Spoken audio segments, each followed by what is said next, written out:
gusto kong batiin si Senator Lapid ng congratulations. Mabuhay ka, Senator Lapid. More power sa iyo, no? At saka all the best always palagi, no? Today and every day. Ngayon, bakit ko siya binabati ng congratulations?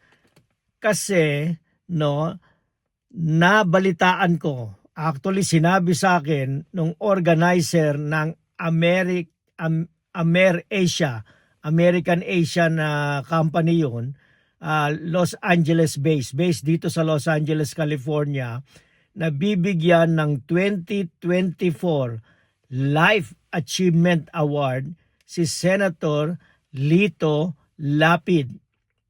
Bakit?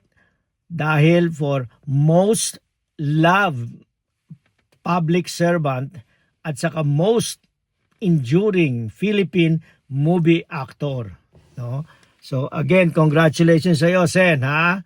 O sige. Etong 2024 Life Achievement Award, no, this will be held, gaganapin ito, no?